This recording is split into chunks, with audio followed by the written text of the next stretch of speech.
Hey everybody, how's it going? Matthew Kadish here, author, evil genius, and professional bloviator. So in this video today, what I'm going to do is I'm going to take you guys through an instructional process on how to write great and productive advertising. So one of the two things that I've found that writers, just can't stand writing are blurbs and advertisements. Mostly because these two things, number one, they're short, and number two, they're designed basically to do the same thing, which is convince people to want to check out your books. And while we as writers have no problem telling a story, a lot of people have a problem convincing others why they should, read that story.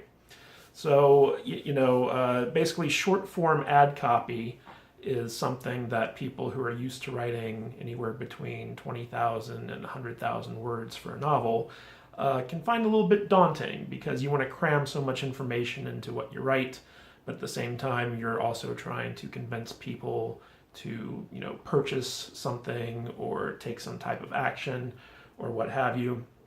So it can be a difficult prospect for certain types of writers. Now, one of the things that is really important to know if you're doing writing as your business, if you're making a living off your writing, is how to advertise your work. And as an author, you have to treat it like a business, and you have to attract people to your work and then convince them to check it out. And that can be, a difficult thing, or it can be very easy depending on your skill level. But today, what I'm going to do is I'm going to show you some very easy techniques that you can use to create advertisements that are not only effective, but they're also easy to write. And that's the key here, is that, as an author, my time is limited. I'd rather be writing new books. But if you know how to write good advertisements very quickly, you can get all these things set up and they run while you're off working and doing the types of stuff that you want to do. So I had an old mentor of mine who gave me some very sage advice one time, and he said that writing doesn't make you money, selling what you write makes you money. And so these videos that I'm making for you guys, it's all about trying to teach you how to sell what you write so that you can either make a part-time living off of your work, or you can make a full-time living off of it, which is what I do. So basically, if you treat this as a job, then these videos will help you get more out of your business. And if you, just do it as a hobby, then these might be kind of like interesting little tips and tricks that you can use when you decide to get serious for it. And yeah, that's all there pretty much is to it. So basically, I'm going to hop on over to my computer. We're going to go through some training. I'm going to show you guys the techniques that I personally use to craft my own ads, primarily for Facebook, but we're also going to be able to apply these to pretty much any ad platform out there. So what I'm going to do now is I'm going to take you through a broad outline of the stuff I'm going to cover, and then we're going to dive right into it. So let's get going. All right, everybody, here we are at the Ad Writing for Authors course, how to quickly and easily write ads that sell your books. All right, so what are we going to learn in this course? Well, a couple different things. We're going to start off by talking about the different ad platforms that authors can use.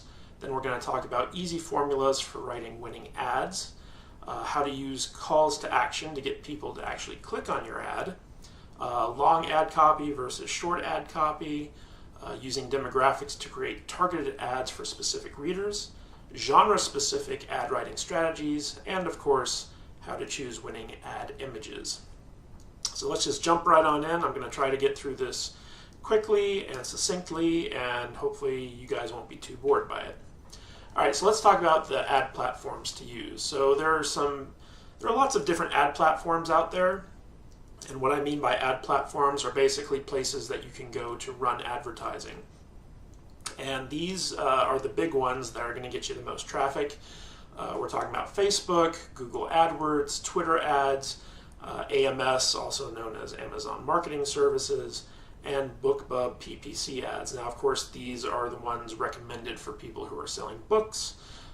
If you're selling other stuff, there's lots of other options out there.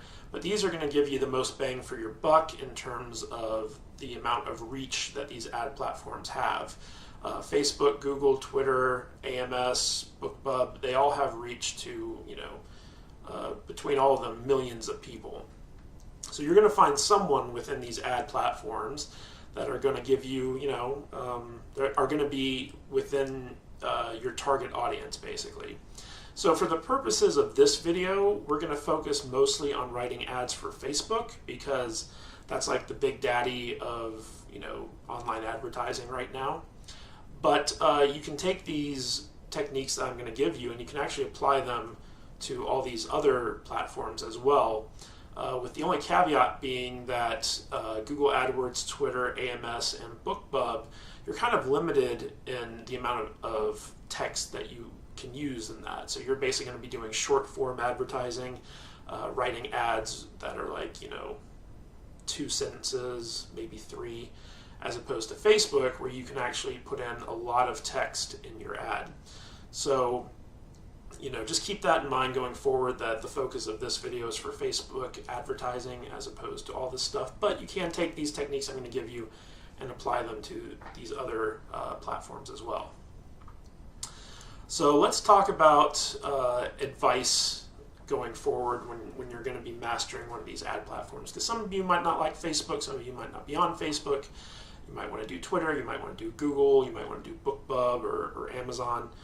The choice is up to you. But no matter what ad platform you choose to focus on, I would suggest on mastering just one ad platform at any time and get that down. Get it to the point where, like, you're comfortable with that ad platform, you're doing well with it, you're getting traffic to your books, you're selling your books.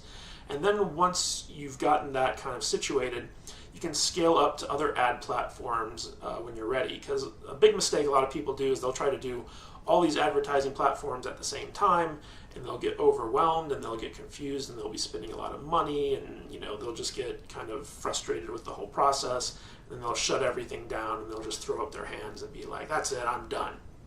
You don't want to do that. So if you're wondering where to start, just start with one of these ad platforms, get to know it really well, get to know all the ins and outs, utilize it to the best of your ability, and then once you're comfortable and you've got it working for you, then bring in another one and put your focus on that until eventually maybe you have all these ad platforms running. Or if you're just comfortable with one, just keep that one going. It's all up to you. The goal here, though, when it comes to ad writing, is to get people to click on your ad and not to actually sell them on the product that you're trying to get them to buy within the ad itself. Basically, a big mistake that novice marketers make is they focus on trying to sell their product right through the ad. Like someone sees your advertisement and you're instantly like, okay, now that you've seen my ad, you need to buy my stuff. And that's not really how it works. You have to think of it like a process. The purpose of the ad isn't to sell your product. The purpose of the ad is to encourage the reader to learn more about your product, to get them interested. It's kind of like if you think about if you're cooking dinner for somebody, you want them to smell what you're cooking and get hungry for it, and then serve them up, the dish and have them enjoy it. And that's kind of the same thing with advertising. So when you craft your ad, keep that in mind, that you're writing your ad to get people interested enough to learn more and get them to a place where they can actually make a buying decision, as opposed to trying to get them to decide to buy as soon as they see your ad. So it's like a 2-step process here. You write a good ad that gets people to go to the sales page of your book on Amazon or wherever you choose to send them, and then that sales page is what ultimately convinces them to buy it. Okay. So Facebook currently has the best ad platform for authors, so that's why we're focusing on this one. However, this can change over time. So, it could be that something new comes along and that's the thing that you want to focus on. But these techniques I'm going to share with you for writing ads, they apply to pretty much any ad platform. So if you can get cheaper clicks on other platforms with less competition, go for it. If you're more comfortable using a different ad platform, go for that. But you can still use these techniques.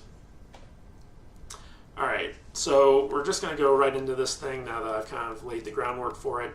We're going to be talking about ad formulas, or basically easy formulas that any author can use to write a winning ad.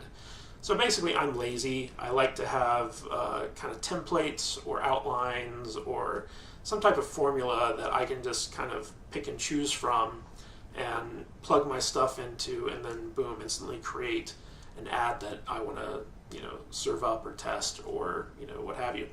So what I've basically done is I've broken down kind of like the formulas I use, and I'm going to share them with you now so you can take these and apply them to your own work if you're looking for ideas from which to create ads, or if you're looking for something that would be specific to your audience.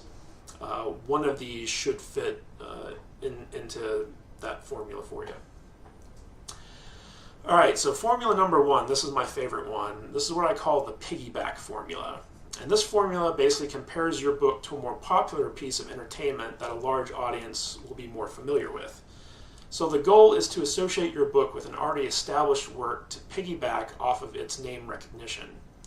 And this is something that, if you're an unknown author or people aren't familiar with your work, it can actually be very beneficial for you to find something that your target audience loves and then associate your book with that and piggyback off of that thing's current success. So an example of that might be something like 50 Shades of Grey, for instance, if you're in the romance category. So you could say something like, if you liked 50 Shades of Grey, then you'll love my book, or whatever the name of your book is. So you're taking something that is already popular and then you're associating it with your book, so people who like that thing that you just named are going to associate their enjoyment of that with your stuff. And this is it's a very simple idea, but it's super effective, and a lot of people can use this to create an ad that will get people, your target audience, immediately interested. So another example of this would be something like, if you couldn't get enough of Harry Potter, wait until you read my book. And a final example is like, do you like Star Wars? If so, then my book is for you. This type of piggyback technique works with books, movies, and TV shows if they're a similar genre to your book. So if you're writing like paranormal romance or urban fantasy or something like that, a big kind of TV show, for instance, that fans of those types of books like is the show Supernatural. So you could say in your ad, are you a Supernatural fangirl? If so, then you're going to love my book. And you're taking all those feelings and emotions and associations that fans of Supernatural have with that show and applying those to your book and associating your book with that. And so people will naturally be interested to see if your book actually lives up to those types of things, and they'll go check it out. For my own personal book, I write science fiction, so I'll say stuff like, if you liked Star Wars or Harry Potter or Doctor Who or Stargate or any of those things that have star in their title, then you definitely need to check out my book because it's got spaceships and epic battles and blah, blah, blah. So when I target the people who love these big, huge franchises, whether they be books, TV, or movies, I'm basically sending out a signal flare to them, letting them know that if they liked this one thing, then they're probably going to like this thing too, and they should definitely check it out.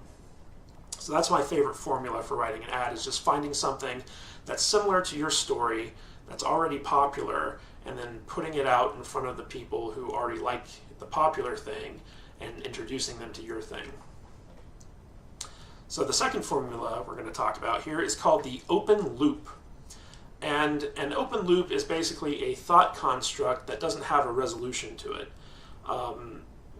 People basically dislike unresolved thoughts, and when they have something that's unresolved, they will actively seek a resolution to it. In essence, they will seek out a way to try to close that loop that has been remained open. So the easiest way to use an open loop is basically just to ask a question in your ad and present an answer to that question by clicking on the ad. So you could say something like, how would you murder, or would you murder someone to protect your child? Okay, so that's a question. That's creating an open loop. And, you know, when someone reads that, they have to think to themselves, well, would I murder someone to protect my child? So, you know, they have to come up with an answer for that. Now, the best open loops are usually related to your book's plot or concept. So when you're creating your ad, take your book's plot or concept and try to figure out an enticing question that can be drawn from that concept and presented to the people who are going to see your ad. So you could say, how far would you go to prove your love? That's a great example of a romance open loop. Another example would be, what kind of man do you prefer, sexy or dangerous? You know, that's another like 50 Shades of Grey type thing, or, you know, bad boy romance type question. And this is basically just a very, you know, down and dirty way of grabbing people's attention and making them stop and think about what it is you're asking them. And then if you can take it a step further and say, like, you know, present them an answer within your ad if they click on it, that'll motivate them to go to, you know, your book's page and check it out. So you can say, what kind of man do you prefer, sexy or dangerous? You know, why not both? Have you heard of, you know, Macho McManly Man, you know, the protagonist of the sexy new thriller, you know, My Book? Go check it out on Amazon right now and find out how sexy and dangerous Mr. McManly Man can really be. You know, like, this is just like, you know, admittedly bad example of how you can create an open loop and then offer a solution to closing that loop when people follow your call to action. All right, formula number 3 is the social proof formula.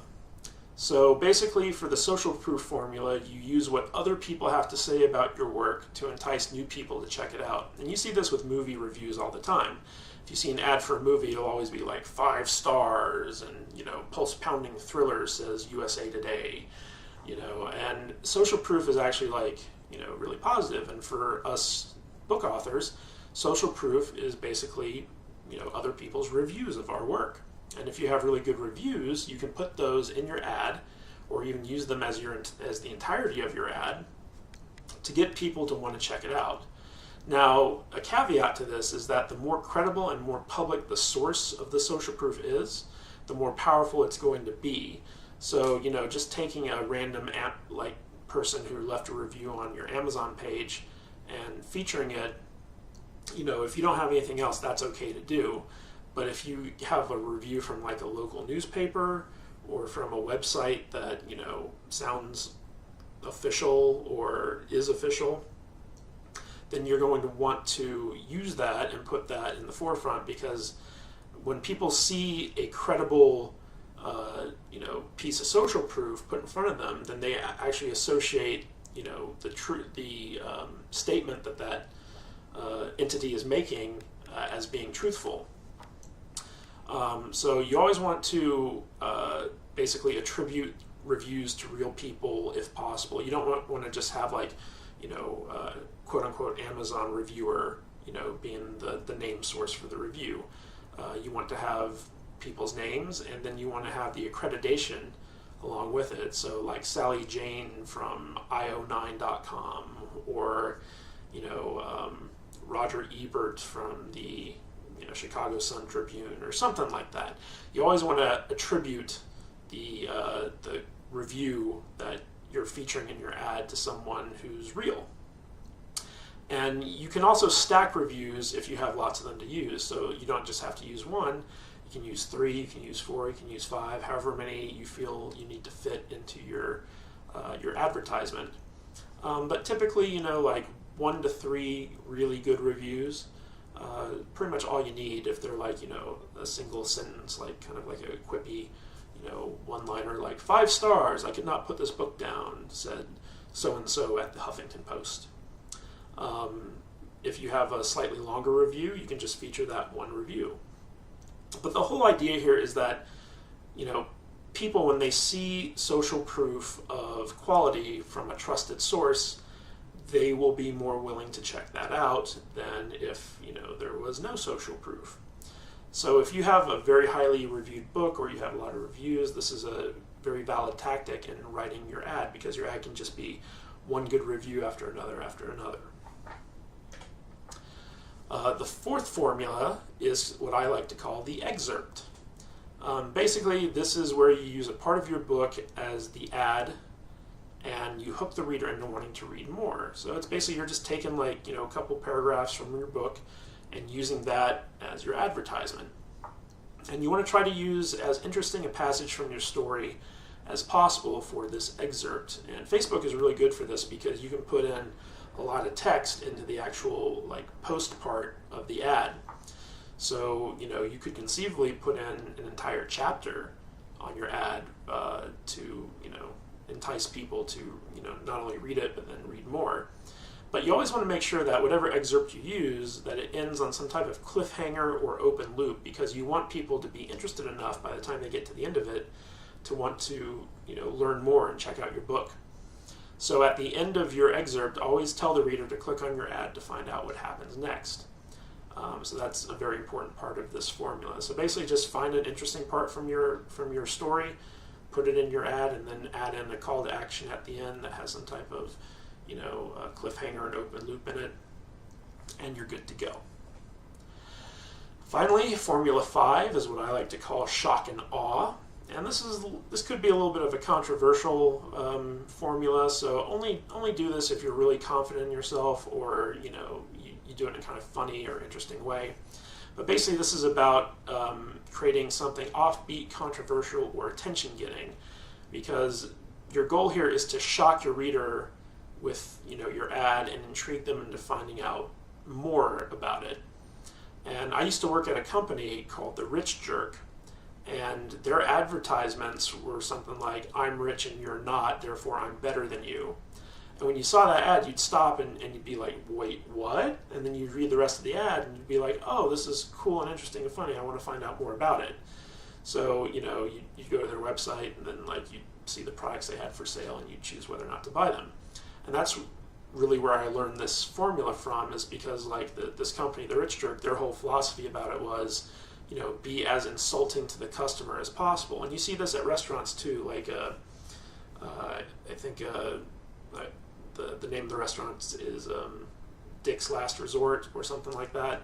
And the waiters there are very kind of crass and rude and stuff like that. And it's kind of their shtick, So this can be your shtick, but you don't have to go that far with it. You can just be kind of, a little bit controversial, a little bit attention-getting.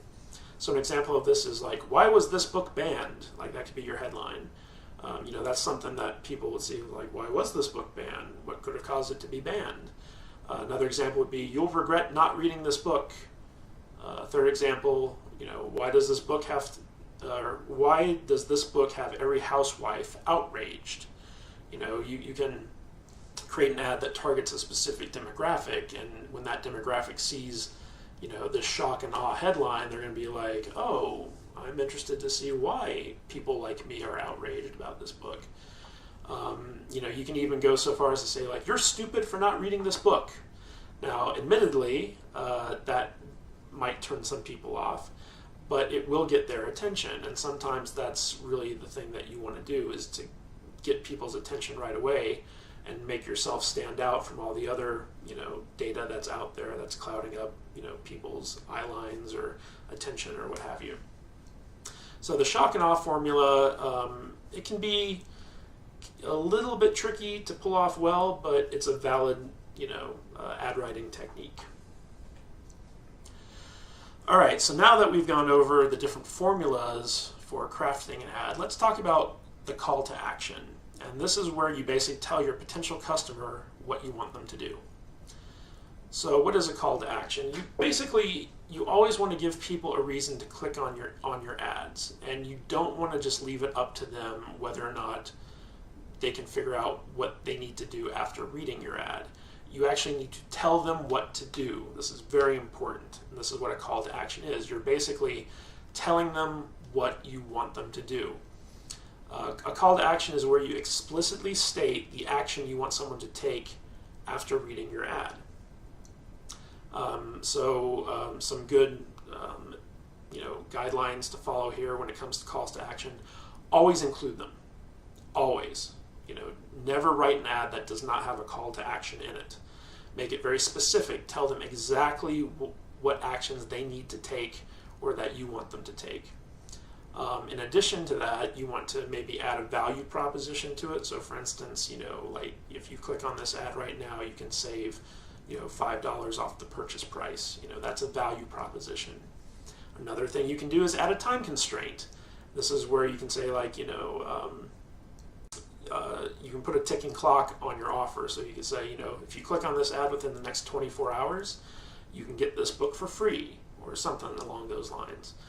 Anything that puts a time limit on the action you want them to take will compel people to take that action right then and there, as opposed to later on down the line where they might forget about it. So always end your ad with a call to action. I can't stress that enough. So many people forget to put calls to action in their ads, and then they wonder why nobody's clicking on them. You'd be amazed at how many people will just read an ad and be like, oh, well, that was interesting, they can go on with their day. But if you put a call to action in there, they'll be like, oh, maybe I should do that before I go on with my day.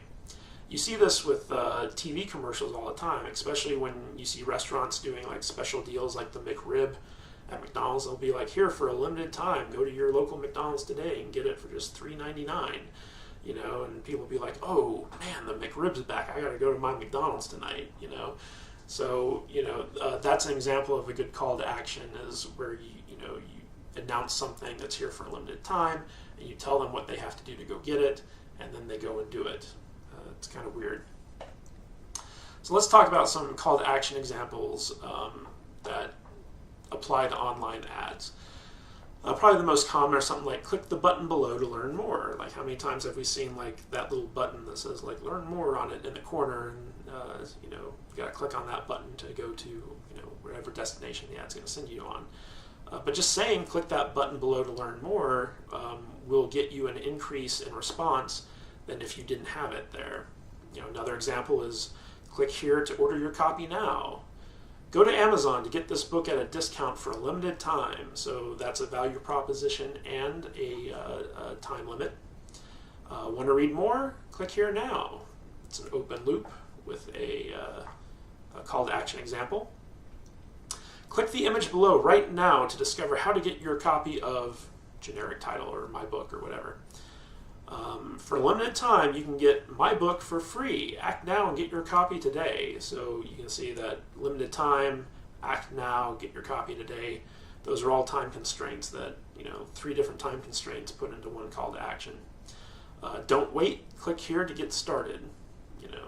All these are pretty decent examples of call to actions, and you can play around with how you want to use these, but always use them. Always have a call to action in your ad. I can't stress that enough. All right, so let's talk about long ads versus short ads, or does the size of your ad actually matter? Now, ladies, that you've heard the saying, size doesn't matter. And every girl out there knows that, that's not necessarily true, at least from what I've been told. So we're going to talk about the size of your ad. Okay, so long ads versus short ads. Basically, when you're writing an ad, there's a thing that's called above the fold real estate. And everything that's above the fold, if you think of like a newspaper, how like newspapers are folded in half, above the fold is the first thing someone sees when they see that newspaper. And then when they unfold the newspaper, they see everything else. And the stuff that is above the fold of the newspaper is the most important real estate in your ad, and that's where you have to put all your heavy guns. That's where you have to put the stuff that's going to get people's attention right away. And then the rest of that stuff can all be put below the fold, because once you grab people's attention, they're going to dig down and learn more. So the concept here of long ads versus short ads is short ads are naturally above the fold in your ad real estate, whereas long ads go further than above the fold. They go below the fold as well, but they still need to have that above the fold kick to them in order to get people to learn, what more there is to them. So long form ads are most effective when you're trying to sell something from your ad. So if you've ever been reading a magazine and you see like this ad that's kind of masked as an article, they're called advertorials. You'll be reading it and you'll realize that this is an ad, for people who are selling something to you. but it's dressed up in a way where it's very long and very detailed and kind of convinces you to buy right on the spot. You tear out your order form, you fill it out, and you send it in after reading this long advertorial. Short form ads are most effective when you're trying to get people to click on your ad and take them to a page where the actual selling of your product occurs. So short form ads are more about getting an immediate response to go someplace where you can then sell the person, as opposed to long form ads where the ad itself is designed to sell to the reader. So whether or not you use long or short form ads, it really kind of depends on the audience that you're selling to. Some people prefer shorter ads, some people prefer longer ads. The best way to figure out which is going to work best for you is to test both and see which ad gets the best response to it. When it comes to advertising, you never know what's going to work, and sometimes you have to try a bunch of things to find the winning ad, the thing that's going to really resonate with your audience. And when it comes to long ads versus short ads, that's really the best way to do it, is just test both and see which ones your audience responds to. I'll tell you, it was really interesting because I actually did tests like this for my own books, and depending on the placement of the ad, the device it was seen on, the demographic of the person seeing the ad, sometimes the longer ads perform better than the shorter ads, and sometimes the shorter ads perform better than the longer ads. But then I would know how to target my long form ads to a certain demographic versus how to target my short form ads to a certain demographic. So it's a very interesting and very valuable information to have. And speaking of demographics, let's talk about demographics. Who is your customer and what do they specifically respond to? Now, whenever you're advertising, you should always know who your audience is. You should always know who your ideal customer is and how they're going to, what triggers get them to want to purchase something. So let's talk about demographic targeting. This is basically where you ask yourself, who is your audience? Who are you writing this ad for? And when it comes to demographics, you have a very wide spectrum with which to choose from. Is your audience primarily men, or are they primarily women? Are they middle-aged? Are they young adult? Or are they adult? Are they children? What ethnicity do they tend to be? What age range? Are they like 18 to 25? Or are they more like 40 to 50, 60 plus? You have to know this stuff. But you always have to know who you're meant to target with your ads. And you should make different ads for different demographics, because you can never assume that what works with one demographic will work with another. So for instance, what works for men age 25 to 35 might not work for women age 25 to 35. Heck, it might not even work for men age 36 to 45. You don't know. So when you're crafting your ads, keep in mind who it is in your head that you're targeting, and try to write for that demographic. Try to craft an ad that's going to appeal to that specific type of person who you envision buying your book. So let's just talk about some vague guidelines on how to appeal to certain demographics. So a big demographic is women. Women tend to be very voracious readers. They tend to be a big part of the market. And so you have to know how to appeal to women in your ad to get them to want to check out your books. And if you think, if you've ever written romance or if you've ever read romance, you'll know that when you're writing for women really kind of respond to very descriptive writing. They respond to the description of feelings and, experiencing emotion in the text. So when you're trying to appeal to women, write very emotionally, write very descriptively. If you're describing, a romance hero, make sure to describe him in excruciating detail in your ads to give the reader a picture of that, and talk about the feelings that you want your reader to feel. It's can you feel your chest getting flushed as you stare into his dangerous gray eyes? Okay, I'm not a good writer, so I just want to get that out of the way first. But these are just bad examples that you can then take your own talent, apply them to, and make them fantastic, okay? So I like to say that when you're trying to appeal to women, make your ad very masculine, because, you know, women, they like the masculine energy, the bad boy, the, you know, the sex appeal of the masculine energy that, you know, kind of makes them want to read more. So that's kind of the technique I use when I'm trying to appeal to women in my ads, is to, you know, make it kind of like grr, masculine, descriptive, emotion. You know, that'll get them to actually like respond to the ad. They'll be like, ooh, this sounds interesting, let me check this out. Now on the flip side of that is how to appeal to men.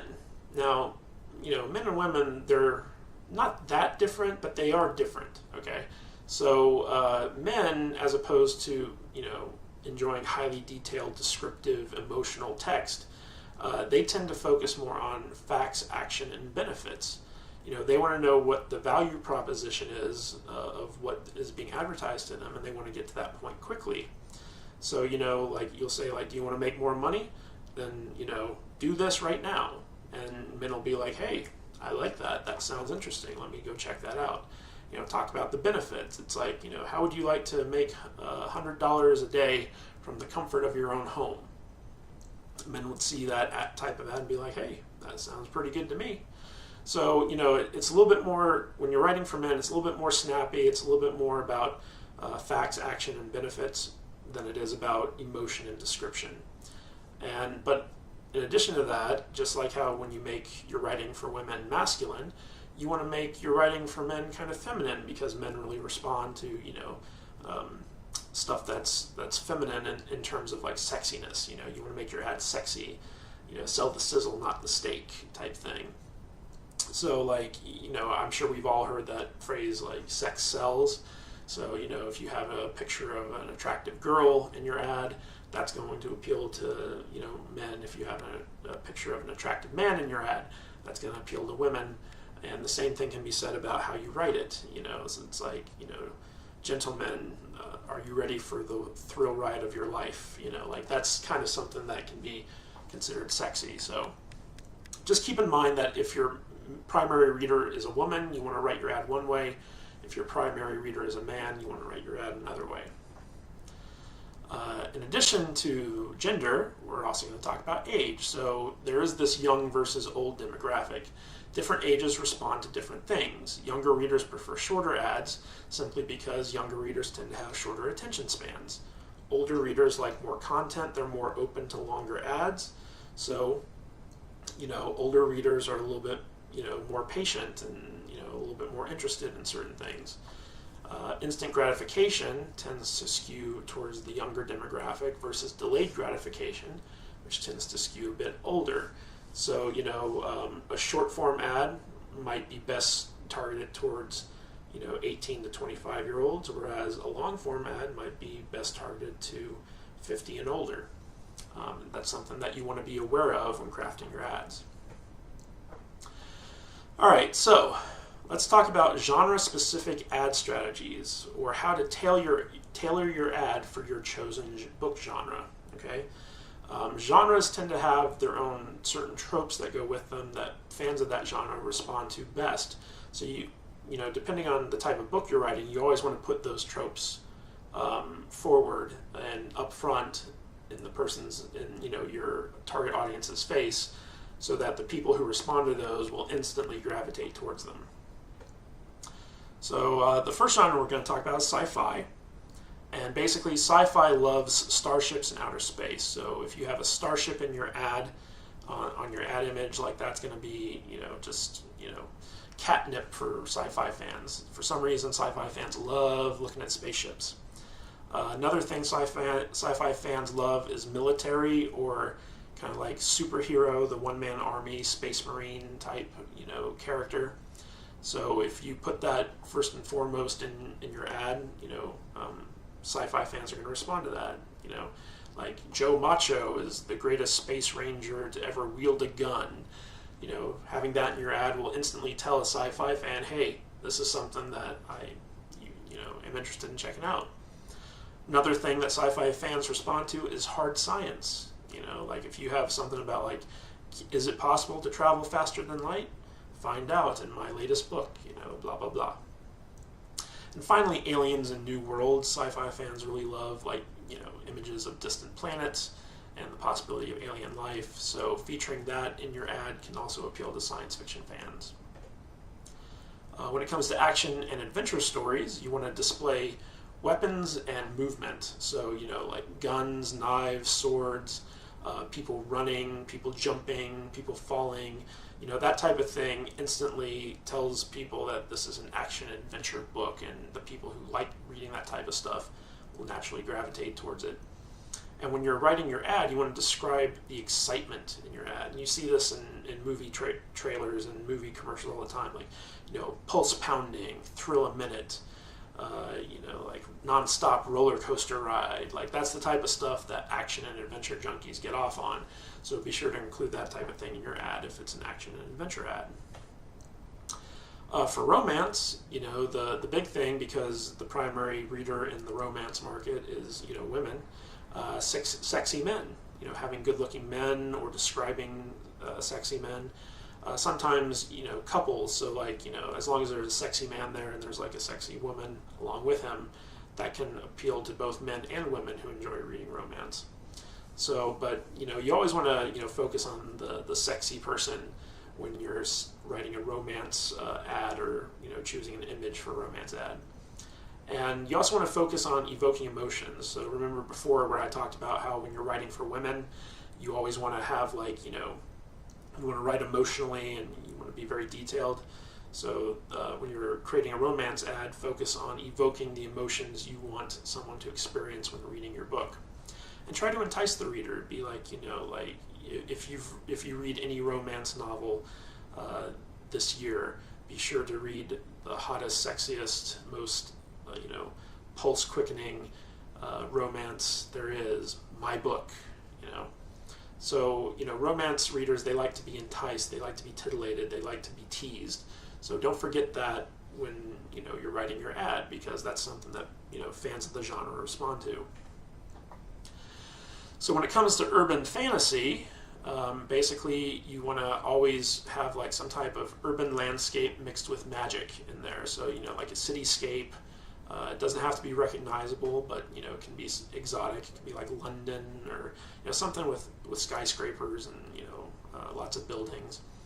And the combination of kind of like the ordinary urban landscape mixed with magic is something that urban fantasy people just can't seem to get enough of. Because when you see magic mixed with the urban landscape, you instantly know kind of what type of story it is, and that's going to appeal to the people who like urban fantasy. Another thing is the hidden world motif, what lies beneath our world.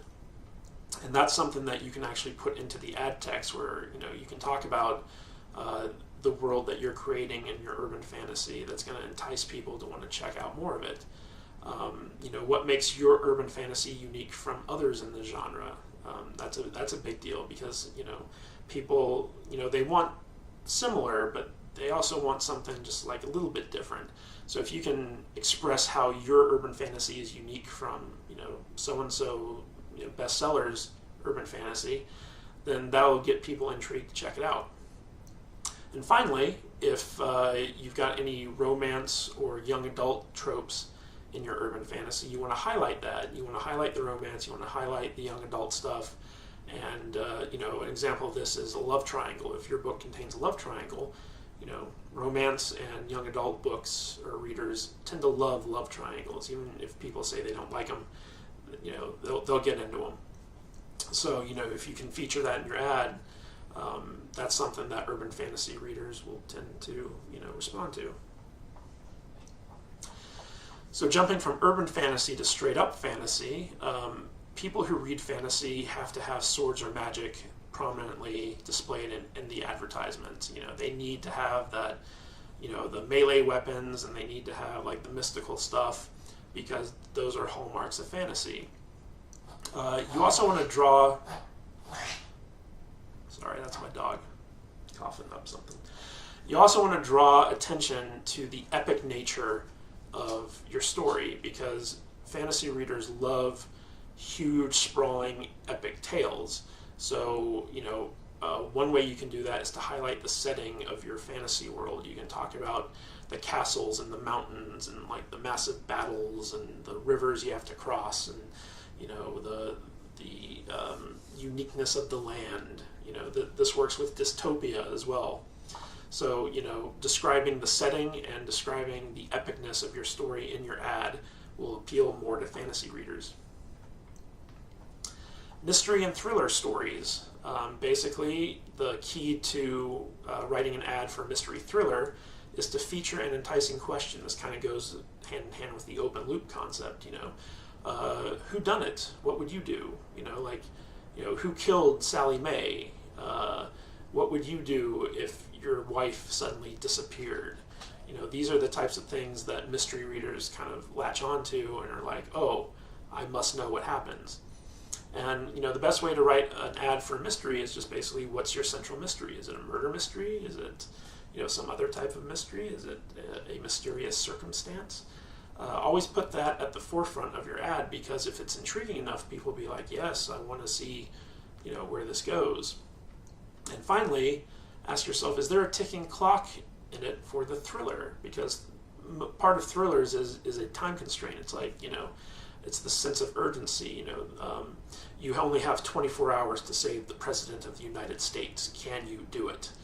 That type of thing. So when you're writing an ad for a thriller, you want to have that kind of like ticking clock urgency within your ad to get people to be excited about reading your story.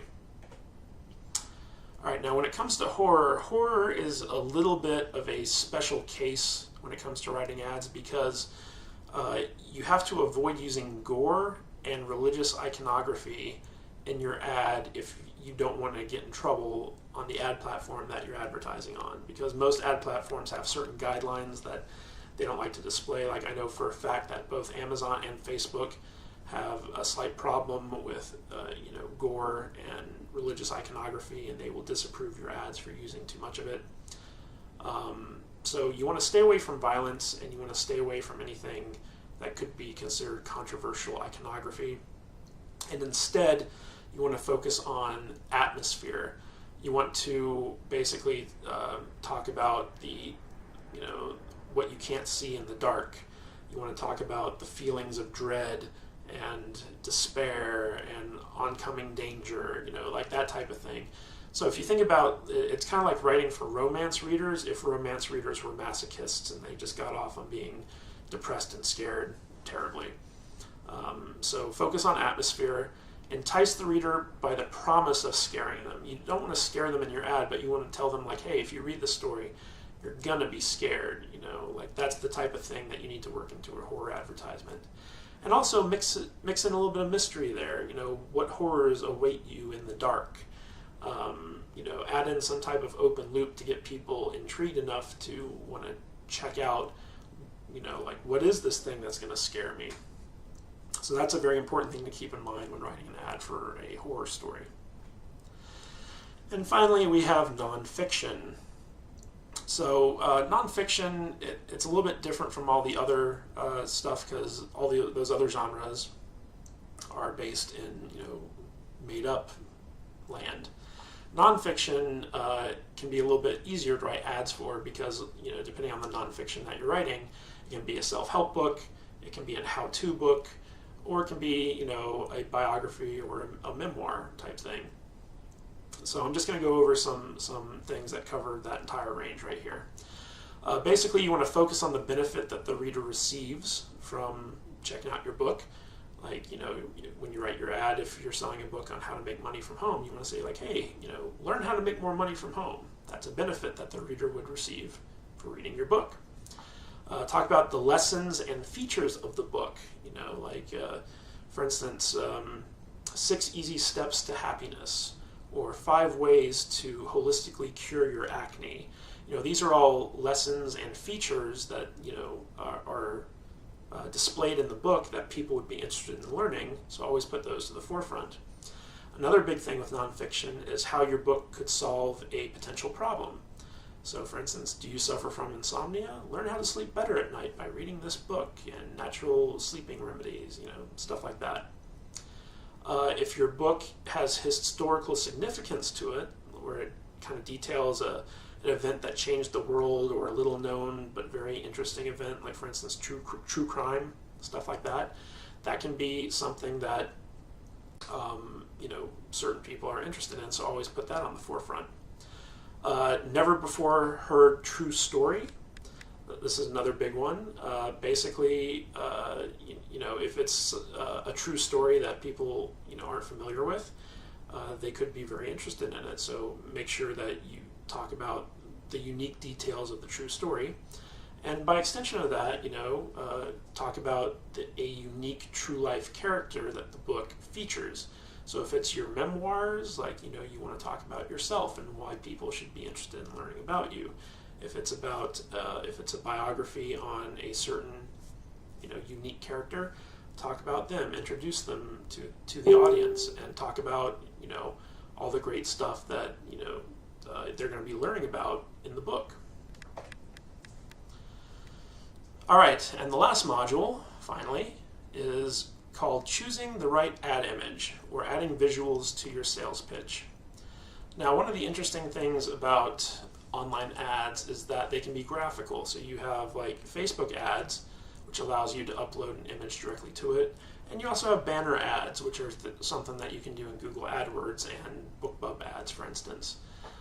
So images for your ads are probably one of the most important decisions you'll have to make when crafting your ad.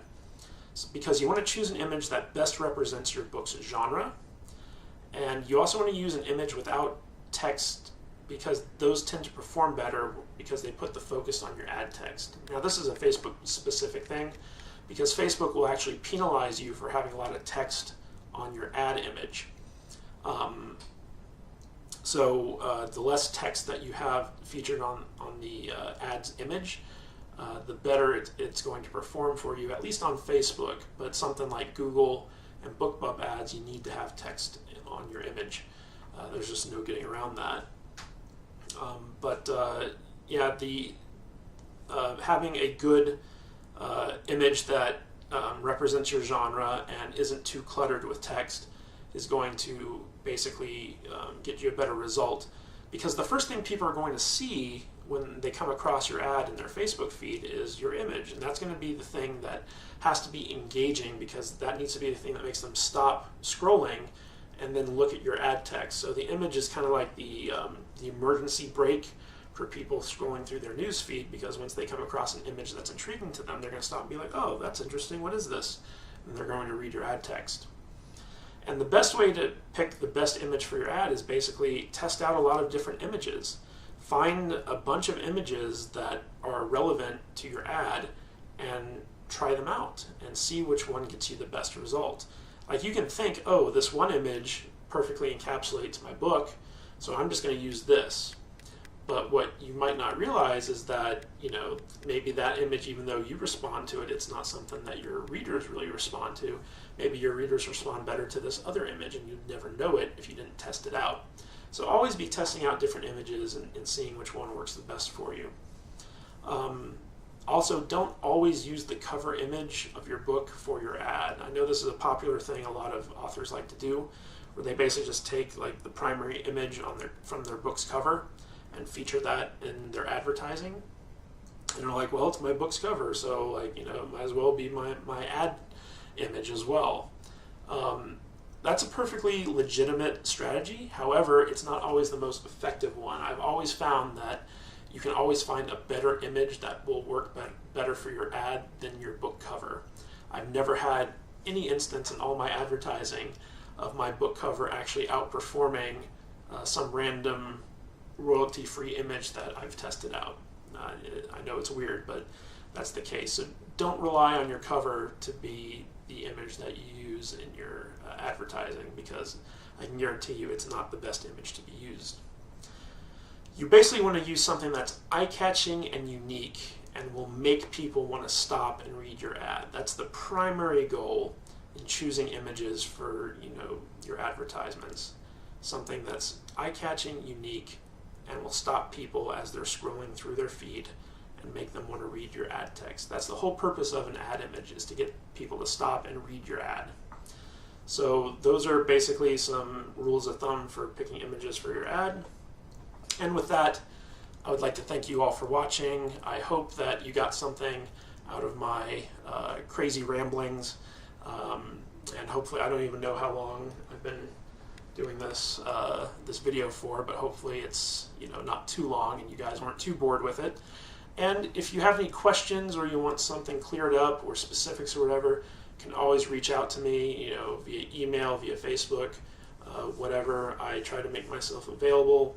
So feel free to, even if you just want to say, hey, I enjoyed this little training that you put out, that's always appreciated. All right, guys, this is Matt. Thank you so much for watching, and I hope you got a lot out of this. I'll catch you later.